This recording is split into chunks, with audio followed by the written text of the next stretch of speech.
And the slide is visible, ma'am? Yes, ma'am. The slides are also visible, ma'am. Thank you so much. I also welcome all the participants here for the session on Introduction to Indian Knowledge System. And I'm very optimistic today while discussing and sharing my ideas with you all. And think that in last few days you have been enlightened and you have covered a lot more things on the same topic, that is Introduction to Indian knowledge system. So you have been made very much aware about what is the Indian knowledge system, how we perceive the wisdom, tradition, culture, and how all these things are carried forward from generation to generation. But here in today's session, this time we would be discussing about the knowledge system only, Indian knowledge system, but with reference to arts, language, and literature. And there is one request to all the participants that while presenting the entire session, I will not be able to see your chat messages. So whatever it is, please make sure that all these chats and your messages, questions will be addressed at the end of the session.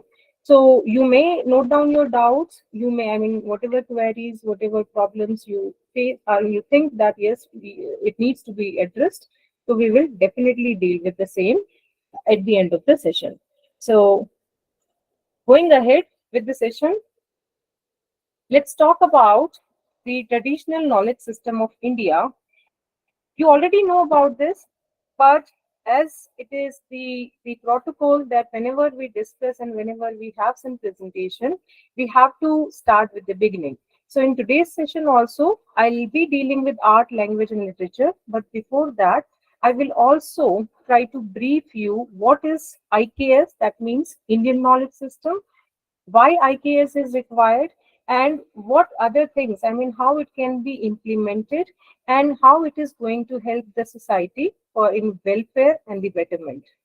So, traditional knowledge, as we all know, in the words of Vice Chancellor of Central University of Karnataka, that is Battu Selli Narayan, along with Western knowledge, we should use Indian knowledge system for the nation's development.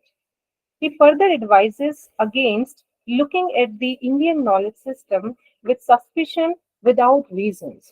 So it is definitely we need to address this issue that still we are aware that Indian knowledge system is very much rich.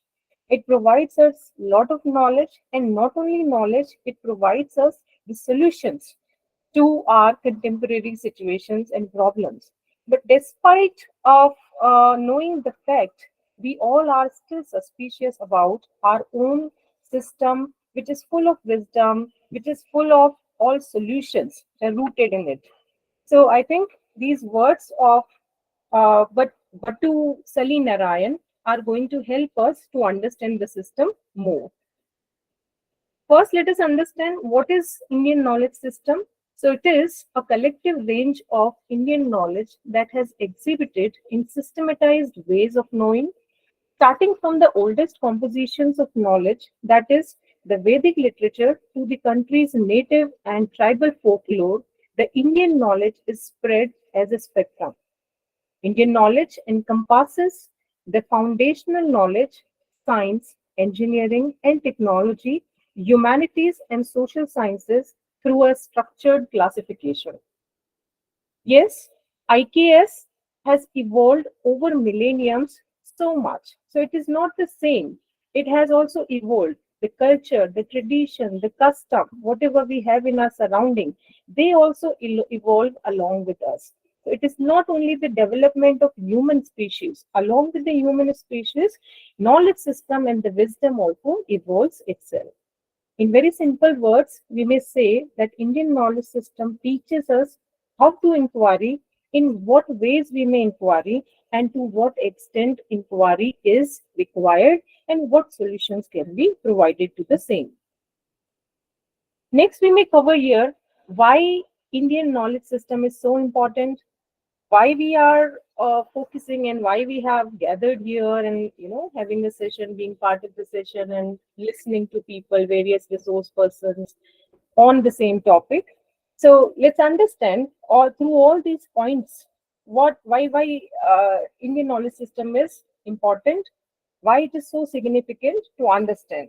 So if we go and do the deeper studies, we find that for the last 2 centuries, the Western perception has been the leading influential factor in our education.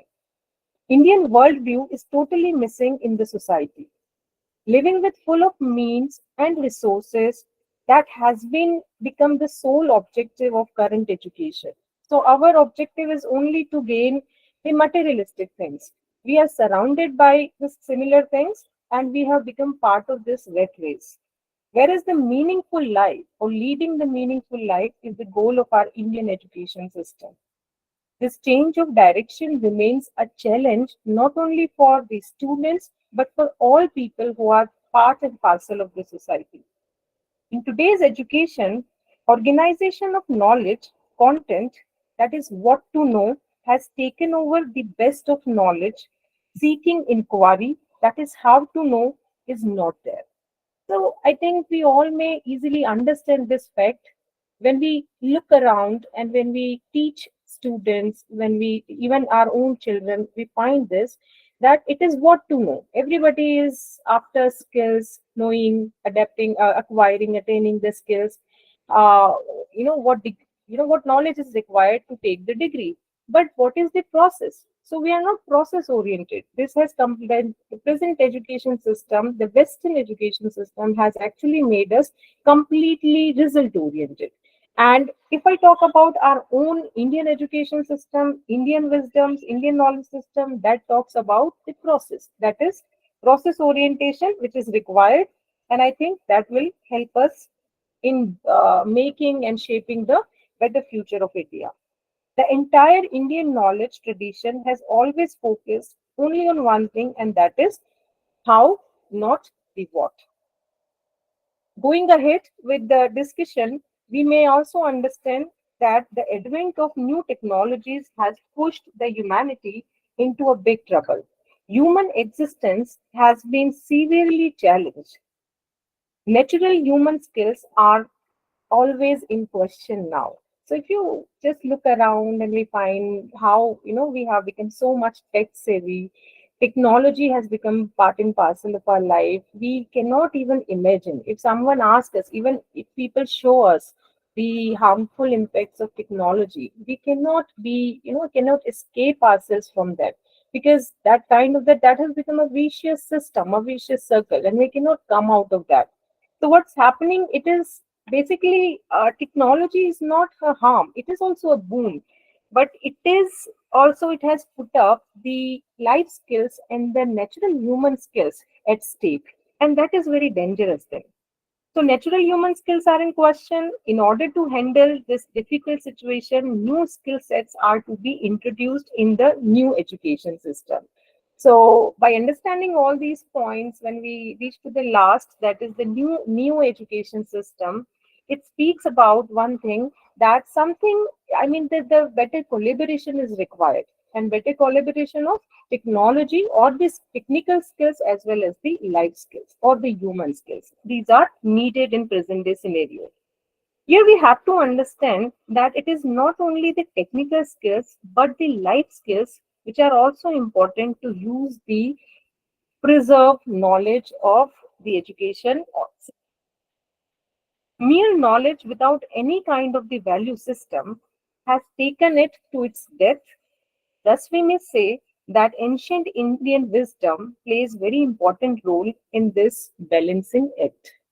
So I hope I could enlighten you about the need, the significance of Indian knowledge system. We may take up some ideas of Kautilya. His classification of schools of learning makes it explicit that every contemporary knowledge stream has a link with the ancient Indian knowledge tradition. According to him, education shall aim at three outcomes as characteristics in graduates. One is Vidya, creation of new knowledge. Second is Vivek, wisdom to use the right knowledge in the right time and right place for right purpose. And the third one is vilakshanta. Sorry, this is a typographical error. It is not cha, it is la, vilakshanta, which means the skill sets to get the proper results of knowledge in real life. Now, these outcomes are only possible when the education system, the present day education system, is properly balanced with the integration of knowledge and skills in an appropriate manner. Now, going ahead with arts, language, and literature, I would like to speak here a few words about these things. That Indian knowledge system is the rich source. It is very vast area, and arts, language, and literature, they play the role of tool. They also play the role of a vehicle to just make sure to complete the journey from the previous generations to the further coming generations. So all the generations are enlightened about our wisdom, tradition, culture, languages only through arts and arts, languages, literature. So first, let us understand how art helps the Indian knowledge system to spread all over the world to reach to each and every human being. The ancient Indian text known as the Kadambari, I think everyone is aware about this popular work by Banabhatta, describes a well-rounded education as one that includes knowledge of all 64 kalas, which are different art forms. Now, these 64 kalas are not only the fine arts, they are not only drawing and painting, but they include the scientific subjects also. The concept that all domains of creative human endeavor should be designated arts, including mathematics, physics, vocational studies, professional issues, and soft skills, has its origins in India and dates back more than 5,000 years. It was first proposed there. Not only did the 64 arts consist of disciplines such as singing and painting, but they also included scientific fields, as I mentioned, such as chemistry and mathematics, vocational fields such as carpentry and cloth making, professional fields such as medicine and engineering and soft skills. However, all these knowledges of various arts is vital for success in 21st century and should be re-established in Indian schools. Modern education has, for the most part, abandoned the concept of a well-rounded education system, which is lying there in our rooted primitive education system that incorporates all the arts. In order to bring India into the 21st century and the fourth industrial revolution, the educational system in India requires to take a more holistic and interdisciplinary approach, and this can be seen beautifully represented in India's history. Now, this is an image for you all just to make the presentation interesting and to make you aware about our traditional knowledge system and the cultural heritage. I think this looks Lord Ganesha's figure, so we may understand, but this is only for just a change in the presentation. Moving forward with Indian language system. Now we have understood something about the arts, how art help our education, the knowledge system to reach to all human beings. In the line, we may discuss about language, which plays very important role. So language, I mean to say here language, all the Indian languages, and especially we will talk about Sanskrit language. So the first person who is here, Sir William Jones, he was a judge during British India and became an authoritative figure who was dealing with all the ancient languages of India. And he himself, studied Indian languages, Sanskrit language, and found that the Sanskrit language, whatever be its antiquity, is of a wonderful structure, more perfect than the Greek, more copious than the Latin, and more executively refined than either, yet bearing to both of them a stronger affinity, both in the roots of verbs and the forms of grammar. Yes. In the line, we have the recent example. We all are aware about the recent success of Chandrayaan 3, and there is ISRO chief, Mr. Somnath. He also spoke a lot about Indian language system. He says, Sanskrit was one of the most ancient languages of the world, with its repertory including poetry, logic, grammar, philosophy, science, technology, maths, and all other allied subjects. He further says that all this knowledge traveled from here, reached the Arabs, then went to Europe, and then thousands of years later came back to us as discoveries of the great Western scientists. Can you imagine? This is our own knowledge, our own repertory, which actually traveled all across the world and then again reached back to us in the form, in the way as if the whole system, the whole knowledge system has been empowered, inculcated and empowered by the Westerners, which is not a fact. So this particular fact has been thrown light by Mr. Somnath. Further, he says, however, all this knowledge was written here in this language, that is Sanskrit. He says, according to him, ancient knowledge has not been exploited fully. It is still has to be explored more. So imagine somebody who has been dealt with the space programs and has dealt with the artificial intelligence and all the modern technologies is giving much more importance and significance to Sanskrit language. Then he says those working in the field of artificial intelligence, machine learning, they love Sanskrit, and there is a lot of research underway to see how it can be used for computing and natural language processing. So I think we don't require any other proof now because this is very recent example and he has enlightened us more about our own language system. Yes. Moving ahead, all the Indian languages that boast a sizable literary canon and a rich tradition of cultural practices include a wealth of information spanning many disciplines such as, but not limited to, mathematics, philosophy, linguistics, music, politics, medicine, architecture, drama, poetry, and storytelling. The Sanskrit knowledge system, in particular phonetics and pronunciation, is utilized to convey this information in a way that is not only engaging and informative but also very relevant and useful to the target audience.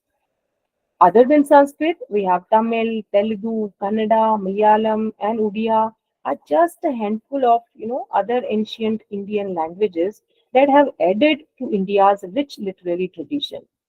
It is very imperative that classical languages like Pali, Persian, and Prakrit, as well as the literary works published in these languages, be preserved for the sake of future generations so that they may benefit from the wealth, happiness, and enlightenment they hold. Yes, here we have something about Indian languages in education. So, what is the role of Indian languages in education? Idam dhatam krats nam jayet bhuvnatriyam yadad shabdah yam ja yodat hai asasaram nadipyate. These are the words of Dandi, an ancient Sanskrit poet, which means language provides light to the life. If there were no language, the whole of the world would be in darkness. The flesh of light inherited in words enlightens the universe. This saying of Gandhi, who was, as I mentioned, an ancient Sanskrit poet, shows the importance of language. The language is the foundation of human thinking process. Thinking is next to impossible without any language. Hence, Bhartrhari, philosopher, who was a philosopher par excellence, states that न सोदत प्रत्ययो लोके ये शब्दानुगमाहते अनुतवद दमौज्ञानम सवम शब्देन भासते, which means no knowing exists without word. All knowledge is intertwined with words only and the language. In order to make the human beings think in proper way, good grounding in language is required. Therefore, language education has been considered to be integral part of education system. In this context of Indian knowledge system, Indian languages play a very crucial role. The IKS is understood with the understanding of basic categories. Now, what are these basic categories?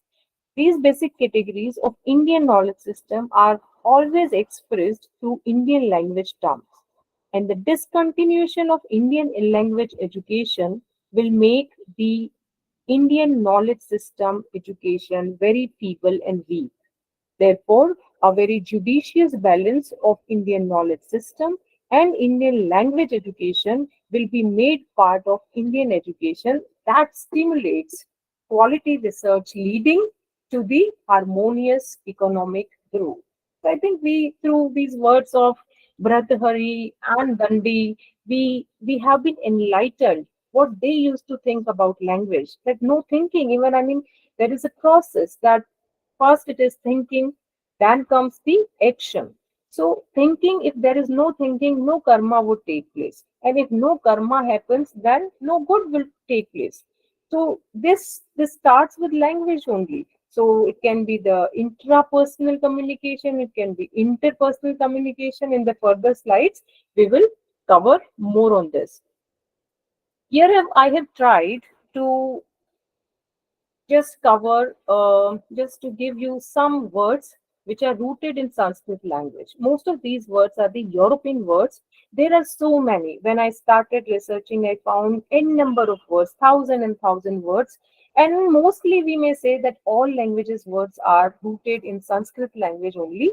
But this is because we have paucity of time. So in this short time span, we may cover a few examples. Here are some for you.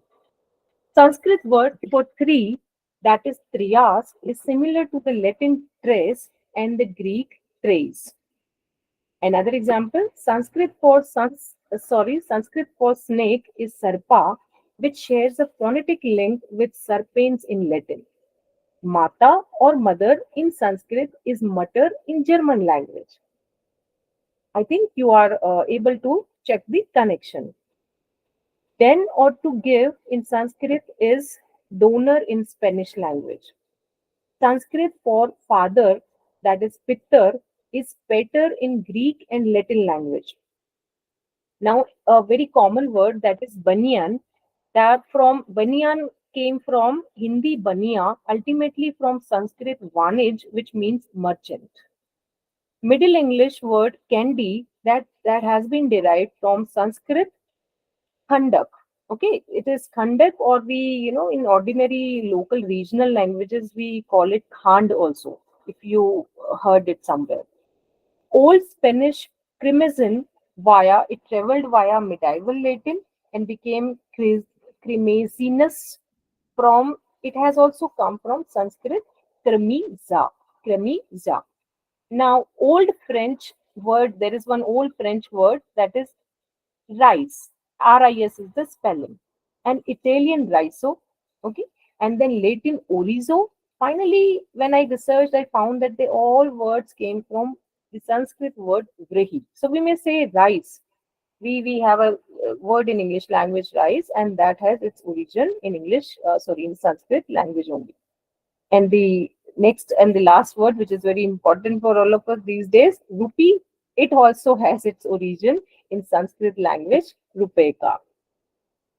You may do your further research and you may find, you may not, you will surely find that most of the words are rooted in Sanskrit language. Now, linguistics in India. When we talk about linguistics in India, we cannot ignore what Bloomsfield said of Panini's Ashtadhyayi, that it was one of the greatest monuments of human intelligence. Panini's Ashtadhyayi is an explicit, rule-bound and comprehensive description of both the spoken language, Bhasha, that is Bhasha, and the compositional language, Vedic, is the perfect accomplishment of this tradition. So, I think this word, this name is already known to many of you, Panini's Ashtadhyayi.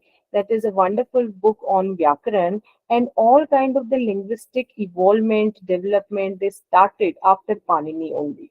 So what were they? We may also look at them. After Panini, we have the theory of grammar given by Patanjali, the philosophy of grammar and of language in relation to thought and reality given by Bhartrhari.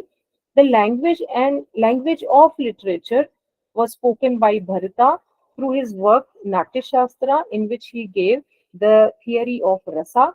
Then Bhama we have. Bhama is popularly known for Kavya Lamkara, and Vamana is known for Kavya Lamkar Sutra. And then finally we have the language and philosophy Mimamsa. Now, here we have the conception of language in the Indian tradition. So, what is the concept of language in our ancient Indian tradition? There are three categories available for us. One is language is a speech, second is language is cognition, and third is language is the constructive system. So one by one, we will try to understand what these three categories available for us. Through these three categories, we will be very much able to understand the entire Indian tradition regarding language. The first is all the three words used for language, that is bhasha, vak, and vani, point to the sound substance of language. That is, language is a speech. The most significant effect of this assumption was the rise of phonetics. It's the first science in India, and the sophistication of phonetic analysis achieved in the tradition. Panini's grammar is also founded on the particular assumption. Thus, sandhi, which in English means coalescence of sounds in content, has an important place in this grammar. And no, yes, no Western grammar, Western language system deals with it in that exhaustive manner. So, if we do the deep studies, we find that the kind of uh, language system was described by Panini and the other grammarians that is not found in the Western education system. Second is language as the cognitive system, and it is just not the primarily communication. It is the system of cognition. How is it? If we see Bhartrhari's text, if we read more about that, we find that language is a form that knowledge takes and therefore is indistinguishable from intelligence, that means sanjana, and consciousness, that means chetana. So, what is studied and described is the language in the mind and the linguistic ability, the abstract system that is shared by all the speakers of that language. So, as we all understand the cognitive theory of language, I mean, in the recent times, we study Piaget also, Jean Piaget, who dealt with. But these all, I mean, Saussure, Piaget, Noam Chomsky, all these linguists, they dealt with language and the rules of grammar, but they came very late. So we are particularly talking about the Indian tradition of language system. And very long back, we are so surprised. We should be surprised by knowing that very long back we had these all concepts in our education system. And as I mentioned to you all, that these things traveled all across the world and then came back to us, it doesn't mean that we have acquired their education system or their linguistic ideas. They are the assets, they are our own position. Okay, without wasting time, let's move forward and see what is there in the third type of language system, and that is it is language as a constructivist approach or constructivist system. As language is the cognition, that means that in Hindi means both reality that is cognized by us is therefore a linguistic construct. So whatever is cognized, whatever both we have, whatever that is there, I mean, how we are constructing the language in particular context or the situation. Language is not a system that names same or some kind of a pre-existing reality as was believed in the West before Saussure and Derrida. On the contrary, it constructs the reality that we claim. So it is not pre-existing system what the West believe, but it is the construction as per the context and the situation. I think it is clear to all.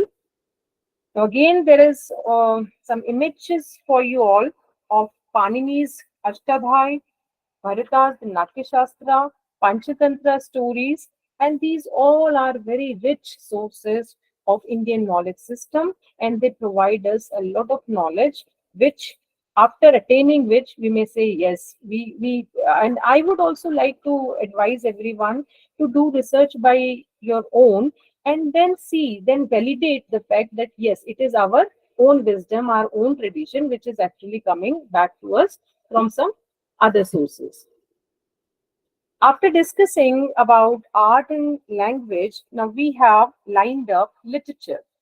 So, how literature helps us to know the Indian knowledge system, how literature has also become a vehicle and actually has completed a long journey by producing and elaborating, illustrating, and providing the knowledge of our own traditions, cultures, wisdoms from one generation to the other generation. So I have tried to include some examples, some literary pieces examples for you all.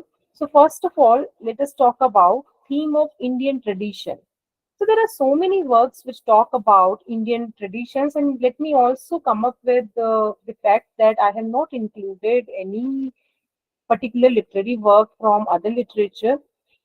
English literature is my field, so I have tried to include the piece of writing which are Indian writings in English, Indo-Anglian literature. So I have included two examples for you, Toru Dutt and U.R. Ananthamurthy. Toru Dutt is known as the pioneering figure in Indo-Anglian literature, that is Indian writings in English. She was a forerunner of Indian Renaissance, and uh, she is popularly known for her poetry collection, that is Ballads of Ancient Hindustan. And these two works, these two poems, the Lotus and Lakshman, they are included in that particular poetry collection.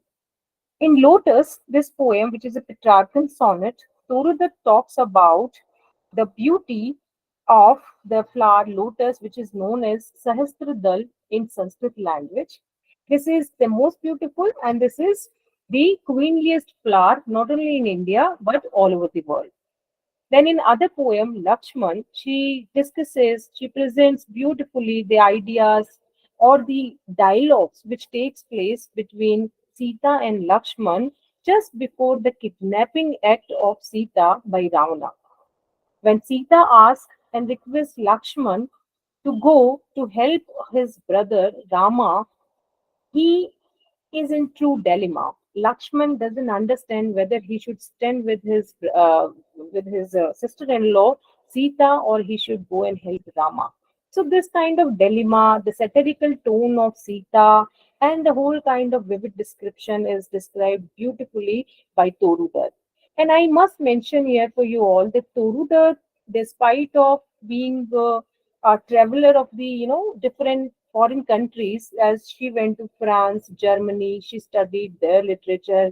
So at that particular time in 18th century, she never focused and she was not carried away by the foreign culture, by the Western traditions and ideas. She decided to use and utilize her entire knowledge for dealing with the themes of Indian tradition and elaborating the same or exposing the same to the Western world. And she became successful also, and she was an influential figure later on for many more Indian writers. Then we have U.R. Ananthamurthy, who is popularly known for his work Samskara.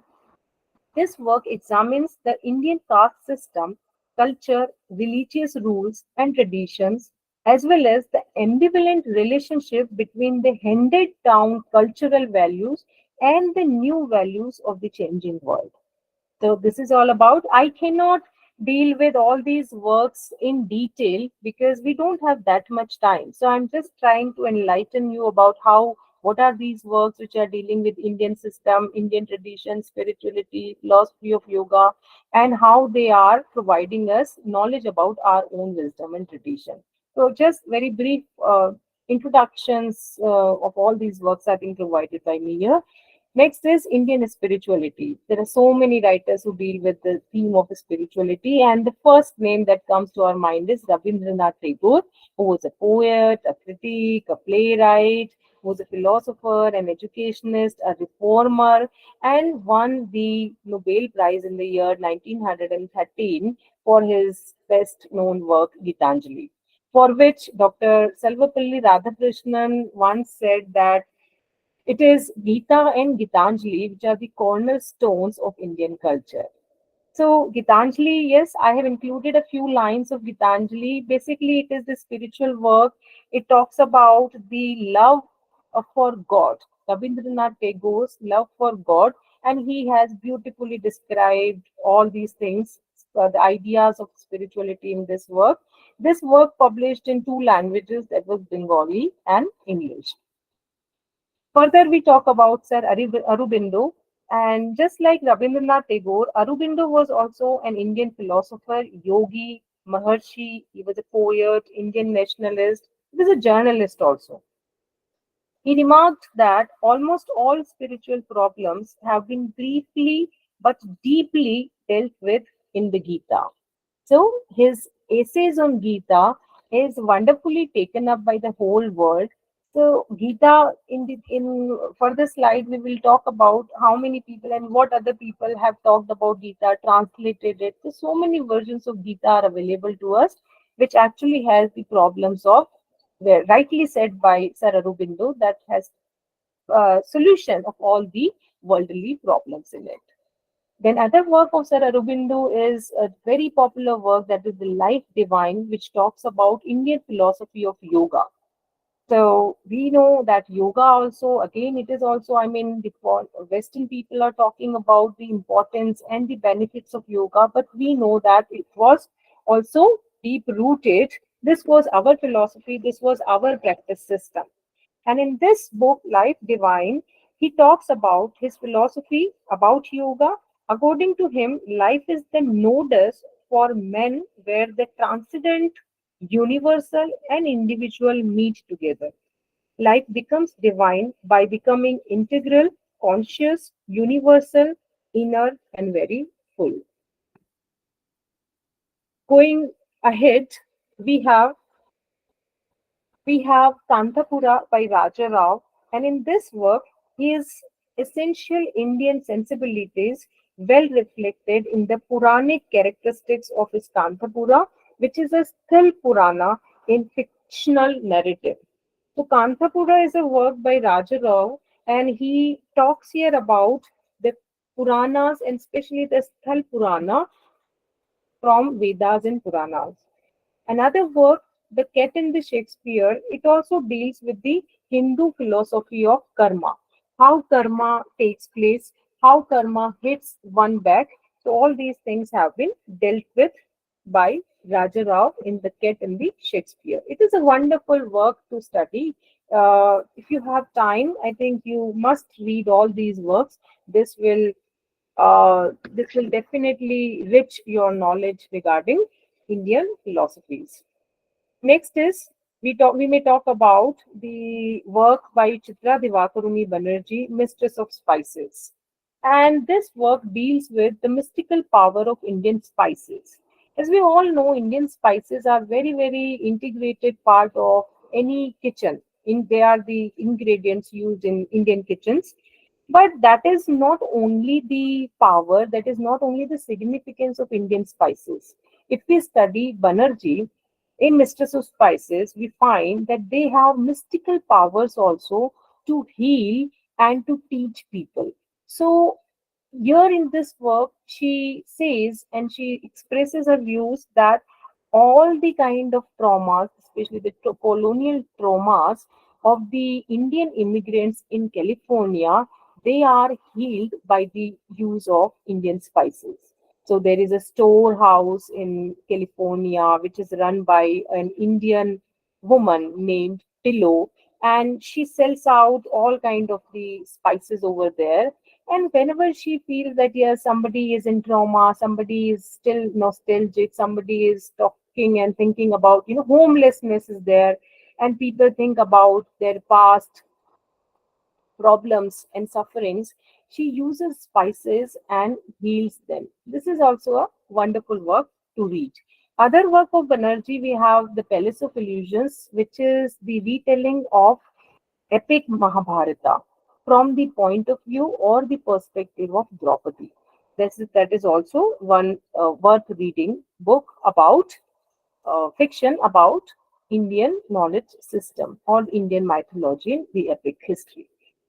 Then we have, yes, as I have talked about mythology.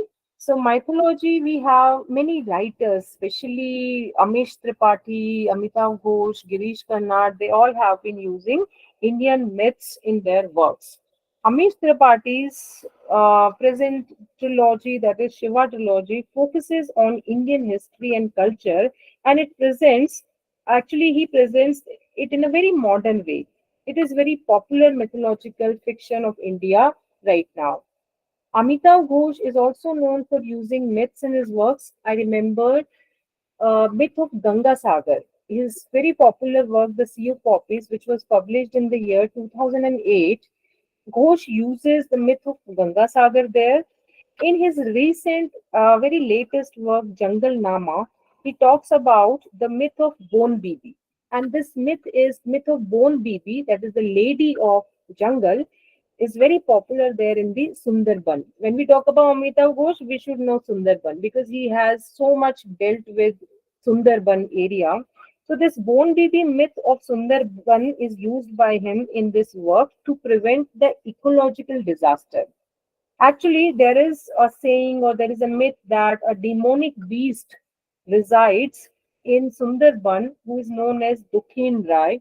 And there is, Bone Bibi, this lady of jungle, she actually protects people from this demonic beast. So by taking this backdrop, Amitav Ghosh talks about the ecological disaster in his work Jungle Nama.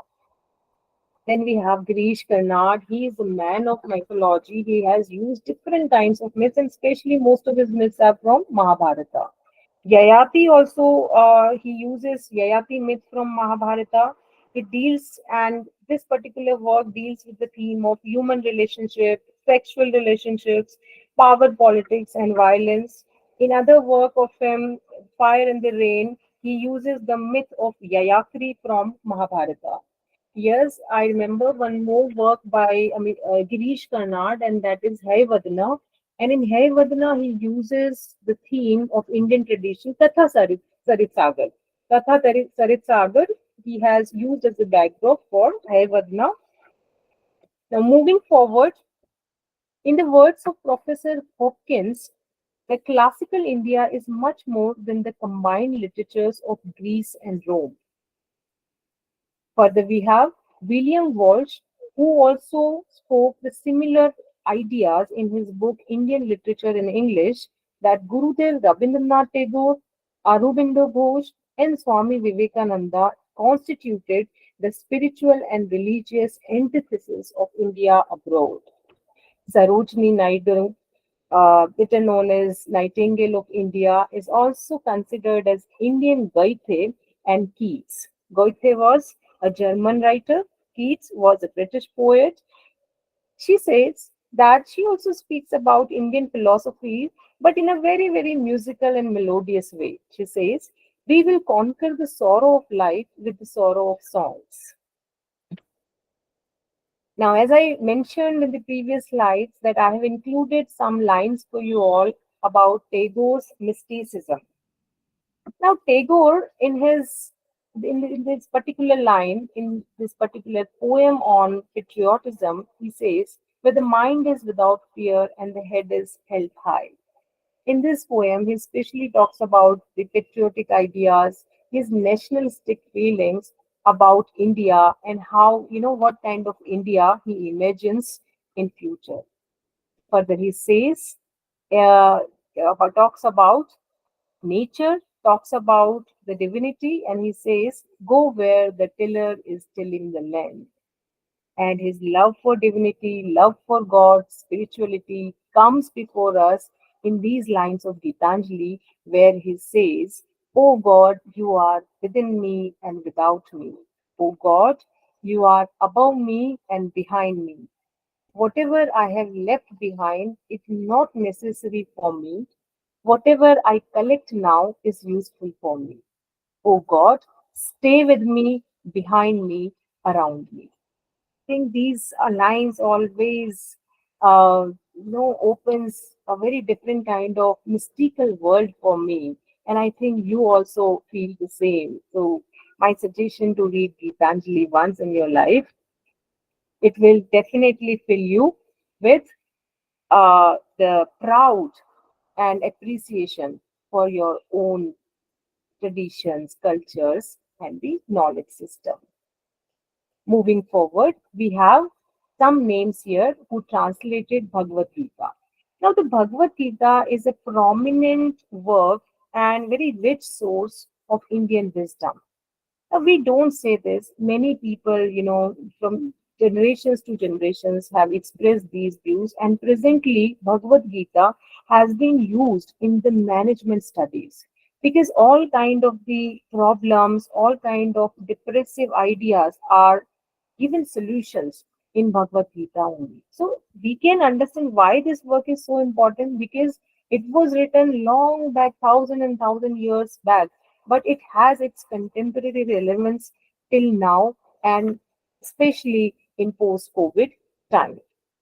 So the major translators of Bhagavad Gita, Dr. Sarvapalli Radhakrishnan, Sri Rajagopalachari, who also translated or retold Ramayana, Sri Aurobindo, as I said, essays on Gita, Mahatma Gandhi, Edwin Arnold, Charles Wilkins, the first translator of Bhagavad Gita, and Annie Besant. Now here we have some writers who are not from India, they are from Britain, and most of them are from America and have dealt with Vedanta philosophy. See, please understand, we have been discussing about literature. So I am trying to say that many more foreigners, many more Westerners, philosophers, authors, they have dealt with Indian philosophy, Vedanta philosophy, and that was the turning point for their life. They became more prominent authors. They were not so before reading and studying about Indian philosophy, Indian wisdom. So this gave them power. This empowered them to be more prominent and more profound writers of the time. So in the line, I have so many names here with me, and first is Ralph Waldo Emerson. So Emerson is American writer, American poet. He wrote so much about Vedanta, Hindu philosophy. So I would like to read a few lines, and but I think it is given in the next slide. Just okay, fine. So what Emerson actually looked from India, he preserved remarkably and unaltered this particular poem, Brahma. Just a minute. Okay, there was a phone call. Okay, fine. So Emerson actually has written so many works like Brahma. He has written Nature. There is a work like Self-Reliant. His poem Brahma, about the pure being, unknowable and formless, bears this out. The transcendental seeker, he was a transcendentalist. And along with him, Henry David Thoreau, American poet, he was also a transcendentalist. So the transcendental seeker, like the Karma Yogi, must perform the selfless deed, which is greater than the merely good deed that brings the doer the lesser reward of heaven. I'll also read a few lines from Brahma by Ralph Waldo Emerson in the next slide. As I said, Henry David Thoreau, along with Emerson, had profound influence of Bhagavad Gita. Thoreau's Pantheism was designed and shaped up from the readings of Hindu philosophy. Now, you might be thinking, what is pantheism? So, those who are from the field of literature, they know pantheism is love for God. Pantheism is the whole idea of divinity. Pantheism is worshipping God. And another pantheist in British literature we have William Wordsworth. But all these pantheism ideas of Henry David Thoreau was shaped up by reading of Bhagavad Gita. Then we have Hermann Hesse, who was a German poet and who also studied Bhagavad Gita. Then Leo Tolstoy, everyone is aware about Leo Tolstoy that he used to write letters to Mahatma Gandhi, and a very famous letter was written by him, a letter to Hindu, in which he talked about Hindu philosophy as well as the Buddhism ideas. Then we have W.B. Yeats, a poet from Britain, and he wrote Introduction to Gitanjali of Rabindranath Tagore, in which he found a world I had dreamed of all my life long. With and this was W.P. Yeats only, who, along with Purohit Swami, worked both on Vedantic and yogic philosophy. So you just please see and understand that how these things, how these philosophical ideas, these yogic ideas, ideas of Bhagavad Gita influence these writers so much. Now we have the man, not a man, but I would say an institution in himself, who was very much driven away by Hindu philosophy. In the next slide, I have included a few lines by Thomas Stern Eliot, a British poet, an essayist, playwright, a critic, a philosopher, and he was an ardent follower of Hindu philosophy. He famously remarked once that the intellectual subtitles of the great Indian philosophers made most of the great European philosophers look like the schoolboys. So he also mentioned and he also gave importance to Indian philosophy rather than Western philosophy. No doubt, he belonged to the foreign culture. He was a Westerner, but in spite of that, he always was carried away by the ideas of Hindu philosophy. So, through this, we can understand the importance of our own Indian education knowledge system. There are other writers also who dealt with Vedanta philosophy, like William Somerset Maugham, Christopher Isherwood, J.D. Salinger, Ellen Ginsberg, and Aldous Huxley. But, my dear participants, we don't have that much time to talk about these writers and their works and how did they deal with Vedanta philosophy. So, in some other session, we will cover that. Here are some lines for you all by from the poem Brahma by Ralph Waldo Emerson. The strong gods pine for my abode, but thou, meek lover of the good, find me and turn thy back on heaven. Next, we have the last ending lines of the poem The Westland by T.S. Eliot. The Westland is very popular work of modern literature. It deals with the hollowness of life, the dehumanization, the crisis, the depression, the frustration, the demoralization of the present day scenario, where there is no center. People are moving away from center. Center has become the periphery, and the periphery has become the center. So, this decentralization, where people are without hope, where people are always thinking about, where people have no unity, when people have lost the faith of hope in God, in rituals, in divinity, and they have become the part of this materialistic world. So, after talking about all these ideas of dehumanization and hollowness, at the end, in this poem, The Westland, T.S. Eliot gives us one solution of the modern day problems, and that is Hindu philosophy. Return to Hindu philosophy. As Rousseau once said, that return to nature. Later, in modern age literature, T.S. Eliot talks, addresses, beseeches, requests to all modern people to return back to Hindu philosophy if you really want to be happy and survive. And he says, Datta Dayadham Damyanta Shanti Shanti Shanti. Datta means to give in charity. Dayadam means to be compassionate. And Damyanta means to control. So according to T.S. Eliot, these three words consist of the entire solution of all the modern day problems. Now, here I have included a few things for you all from the field of literature only. We have discussed so much about literature, but I found it very interesting and I found it very important for you all. That all literature, all arts, they perform. Literature it has the power of performance, and through this power of performance, it provides the knowledge of our traditions, culture, and wisdom. So, performance as kinesis, or I have written Sahitya as kinesis, as movement, motion, fluidity, fluctuation, all those restless energies that transgress boundaries and trouble closure.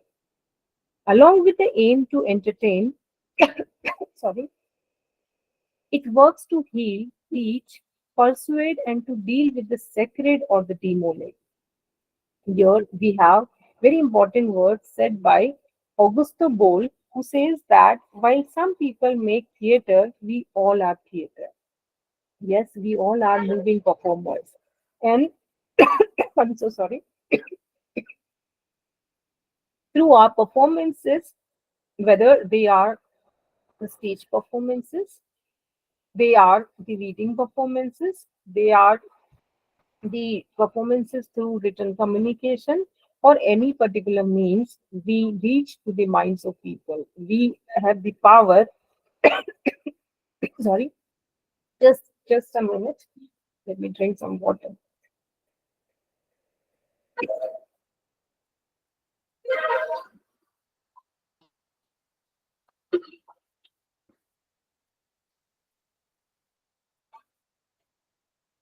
Okay, sorry for the interruption.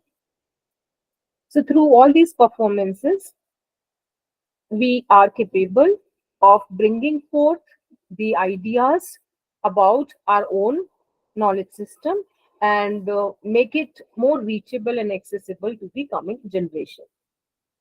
Here are some features I have included of the Indian theatre which help our Indian philosophy, Indian knowledge system to reach to more and more people. In the present day Indian theatres, we use special focus is given on the Indian mythology and legends. They are featuring folk tales, folk theatre, folk customs, folk forms are often used. They went back to Indian rituals and Indian supernatural configurations. Ancient texts, sorry, such as Katha Sarit Sagar find prominence in that. So Katha Sarit Sagar, I have already given you the example that it has also been used by Girish Karnad in his work Hai Badna. They use local instruments for sounds. They avoid modern and the Western idea of lighting and combining them with the contemporary issues. Use more of Indianized English and aim to re-establish the Indian ethos. So as we have already discussed about the performance, basically what I'm trying to say that it is the performative theater, it is the performative art or literature which plays very important, significant role in bringing forth the Indian knowledge system to and making it more reachable to the thousands number of people. Here, I have included some examples for you of the performative approach of literature. So it is performative reading works of Mahashweta Devi. Now, Mahashweta Devi, you all know that a very famous Bengali writer, and her works have been translated into English. So she is popularly known for her plays like Mother of 1084, which in Bengal is titled as Hajar Churasi's Ma, Aze Ajer, Urvashi O Johnny, Bayan and Water. And yes, Rudali is another work. So this play, particularly the Mother of 1084, is moving account of the anguish of a political mother who has witnessed the horrors of Naxalite movement. She's also popularly known for her work short story Draupadi, which also has a Naxalite backdrop.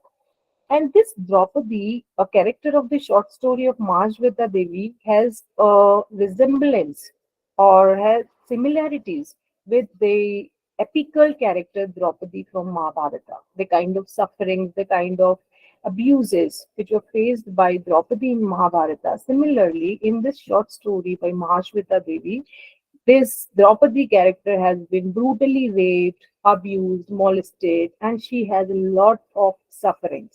So, this kind of connection she could establish through the work of literature only. But here for us, her works are not that important. The importance is given here to the performative reading of Mahashweta Devi's works by Usha Ganguly.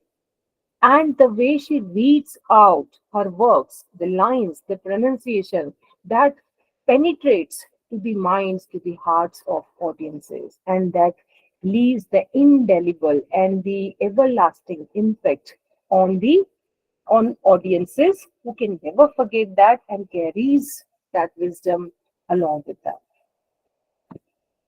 Now, this is, I think, the last slide, and this image speaks a lot. Yes, all of you, please guess, try to see the image. This is basically Twelfth Night, Shakespearean play, presented, staged as Pia Behrupia in the year 2012 by the Company Theatre and directed by Atul Kumar. If you closely observe this picture, this image, you find that the half part of this image is William Shakespeare himself, and half part of this image is Lord Krishna. Now, what do you understand? This I found very interesting to include in this presentation, and I would like to wrap up my presentation with this image only. And what I am trying to say that the days are gone when the Indian themes used to be enacted or used to be presented in westernized manner. Yes, we have completed a very long journey, which in which we tried to see ourselves from the eyes or the lenses of the colonizers. But now the time has come when the colonizers' themes, their ideas, their literary pieces are enacted and presented in Indianized manner. And this particular stage play, stage performance is an example of that. So I think we have already got the proof about the importance of our own Indian knowledge system and how it has evolved over the long time. And the time we have reached to the time where not only the Indian themes but also the Western themes can also be read, can also be enacted, and can be illustrated in very Indianized way.